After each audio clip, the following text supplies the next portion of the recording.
Cette crise, qui en un sens est bien sans précédent, qui marque donc une rupture, elle constitue aussi, mais en un autre sens, une continuité des progrès. C'est un cataclysme, mais il intensifie avant tout des situations qui existaient déjà. Il les porte à un paroxysme inédit. Et c'est le paroxysme qui est inédit. Ce ne sont pas les questions, parce que bien évidemment, la vulnérabilité, les difficultés de relation, la solitude, la mort ne sont pas arrivées chez les personnes de grand âge en même temps que le virus et la Covid. Ce qui était là demeure, et c'est aussi avant tout l'exigence permanente de leur assurer dans tous les domaines la vie la plus pleine possible. Voilà ce qui demeure actif et nous fait agir. Assurer la vie la plus digne possible, compte tenu de toutes les situations concrètes. Cette crise, elle nous impose finalement de voir les mêmes questions, mais sous une lumière plus crue, peut-être plus dure. La crise aiguise le discernement. Et voilà ce que je voudrais mettre en lumière pour finir en quelques mots.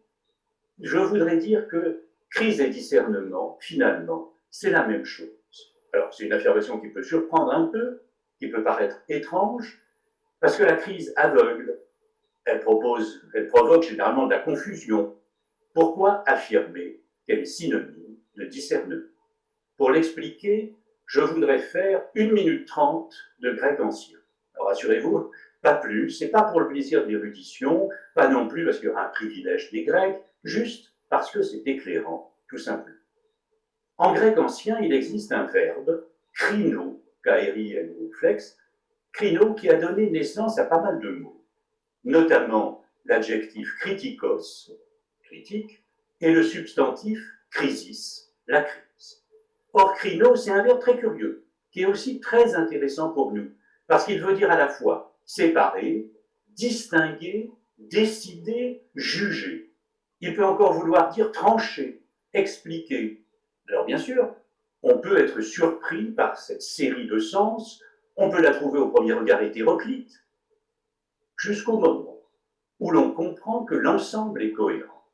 Car ce verbe dit finalement que la pensée commence par séparer, par écarter les uns des autres des éléments agglutinés, pour pouvoir comprendre. Il faut d'abord trancher ce qui est collé, compact, confus.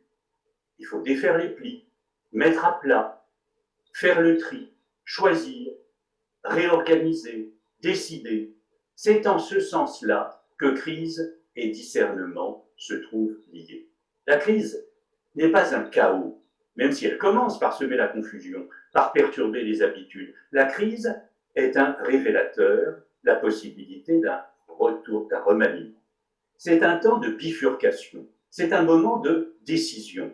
D'ailleurs, le terme crisis, toujours en grec ancien bien sûr, figure dans le vocabulaire médical, chez Hippocrate d'abord, bien plus tard chez Galien, le médecin de Marc Aurèle. Ce mot crisis sert à désigner le moment où le sort d'un malade se décide pour aller soit vers la guérison, soit vers la mort. Alors cette brève excursion dans l'étymologie, j'espère qu'elle n'est pas tout à fait inutile. Si nous l'appliquons à ce que nous sommes en train de vivre, nous voyons que la crise ouverte par le virus sépare des éléments habituellement reliés. Elle nous permet de les discerner autrement et peut-être de décider différemment. On va en trouver des exemples de ce lien entre crise et discernement tout au long de cette journée. Parce qu'il s'agit de décider aussi quels sont les moindres mots, quels sont les compromis acceptables, quelles sont les options inacceptables. Et ça revient bien à séparer, distinguer, trancher, sans être absolument certain jamais d'être dans le vrai, parce que l'éthique n'est pas une science exacte.